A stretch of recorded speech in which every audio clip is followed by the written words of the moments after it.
What's up guys, it's Aaronitmar. Today we're going to be talking about a brand new Famitsu column that Masahiro Sakurai has written. Before we jump into that though, I want to give a little update. Today there was supposed to be a Nintendo Direct. It wasn't a Smash Direct, but it was obviously people were expecting there to be Smash news.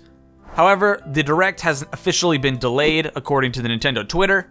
And this is because yesterday there was a 6.5, 6.7 earthquake in Japan. So out of respect for the Japanese fans and ensuring that everybody is safe, they are going to delay the Nintendo Direct, give us a date that has yet to be revealed, I think, and we are just going to have to wait for the Nintendo Direct to come at another time. But just wanted to let everybody know and make sure that nobody missed the news. But with that, let's jump into Sakurai's Famitsu column. Today, it was all about the music in Super Smash Bros. Ultimate. As always, Source Gaming is my source for the translation of this column, so the full article is down in the description. I highly recommend you go and check that out. So first things first, Sakurai says that Ultimate features over 800 songs through the stages and 900 songs in total when you take into account other kinds of music, such as victory fanfares, taunts, things like that. He says that the final count may change, but that's still an incredible amount of music, and obviously the final count is going to change if we get new characters from third-party series, because stages always usually come with those fighters, and you need music to go with the fighters and the stages, so potentially it's going to be more than that, but either way, we still have a huge amount of music in this game. And then Sakurai talks about something pretty interesting, and it's in reference to how many tracks there are per different series, and why some series have far less than others.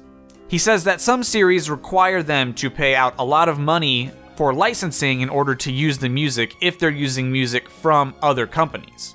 And some companies are pretty tight-fisted when it comes to their music, whether or not it's because they don't want the music to be used or because their price for it is just incredibly high. So that's why some series will have only a few songs. And he says that the amount of energy that's being put into dealing with rights issues is about 100 times as much as you would expect on a normal title. Which is interesting because I think that's a reference not only to the music, but also to the fighters, to the stages, to the different IPs. Think about how many Castlevania representatives there are outside of just Simon and Richter. There are the enemies from Castlevania, there's Dracula, Alucard. So they have to deal with a lot of licensing when they're bringing a character over into Smash. And I think that's also why so far we've only seen like 2 or 3 Final Fantasy VII songs. And that's probably because Square Enix is probably very lock and key with what music anybody that's not them is allowed to use in their games. Then Sakurai begins talking about the creative process behind the creation of all of the music in Smash Ultimate. First, about a year and a half ago, Sakurai emailed a bunch of famous composers, and I assume that's gaming composers, in order to say, he's working on Smash, and I need some composers for Super Smash Bros. Ultimate.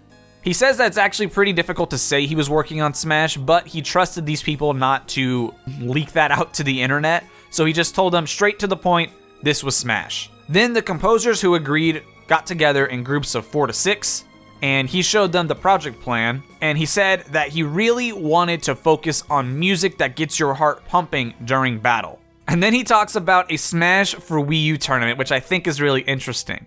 He talks about in the final round of a tournament, there was the final game, and everyone was super hyped. You know, this is when everyone's expectations are at the highest, everyone is super tense, and he says that when everybody is as excited as they can be, the Roost theme starts playing.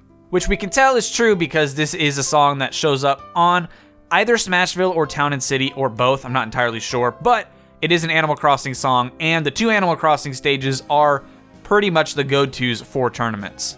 And he says that when he was making the game, he included it because he thought that it was a good song, and it definitely is a good song, but that incident where the Roost played in like the final match of a grand finals, it showed him that he should be careful not to include too many songs that don't fit the Smash occasion. You know, you want songs that keep the hype going, you know. Even in casual matches, you want to feel really excited, and the music is a big part of that. Then, after they finished explaining the project and all of the non-disclosure agreements were signed, that was when the composers were allowed to pick what music they would arrange, which I think is an interesting, creative decision. Rather than simply telling them what to do or having them all work together, Sakurai gave them basically creative license to choose what songs they wanted to work on. Some of them knew exactly right away what they wanted to work on. Some went home, thought about it, came back, and were able to decide on it the next day. And some mentioned, oh, I love this series. I'd love to do music for it. So I think it's really interesting. It wasn't just a, hey, do this. It was, in order to make the best product, let's let people choose what they are most passionate about. Because obviously, if you are most passionate about the music that you get to compose for the game, that's going to result in the best possible product. If you absolutely love Pokemon music, but you're not allowed to work on the Pokemon music at all, and instead you have to go work on Zelda music, which you aren't particularly passionate about, the Zelda music might result in being kind of lackluster because your heart wasn't entirely in it, if that makes any kind of sense. And then Sakurai notes that while using this method, it does create a little bit of an imbalance, and a lot of series ended up getting a lot more music than maybe they should have, or a lot of people's interests ended up overlapping.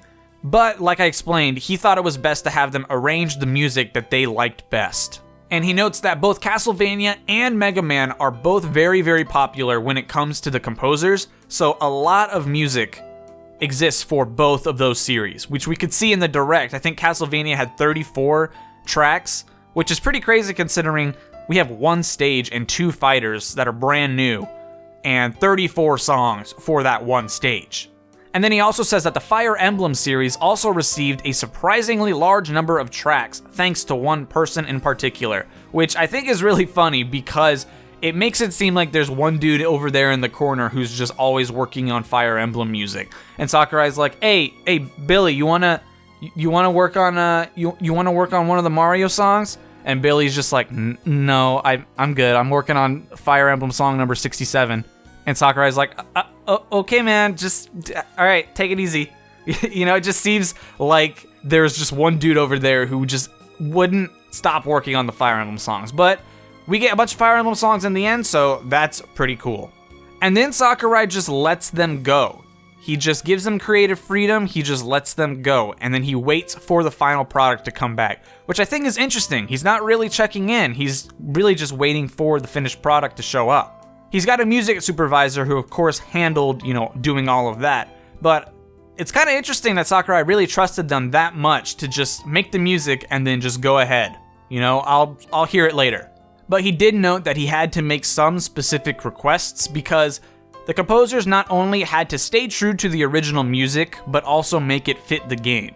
So I'm sure somewhere along the way, someone had an idea for a song that Sakurai kind of overwrote and said, I don't know if that's gonna work. I mean, you can't put a dubstep Super Mario 1 theme in the game, for example. It just wouldn't exactly fit Smash or fit the song. So I guess that's kind of an example. I mean, it's an over-exaggerated example, but I think that's probably one of the closest examples that I can think of to Sakurai having to overwrite somebody and say, okay, we need it to be, a little more recognizable and fit the game still.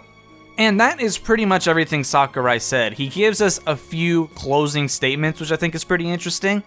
He says that now that he's looking at the overall library of all the songs that are going to be in the game, he's really now seeing just how impressive the amount of music that's in Smash Ultimate is.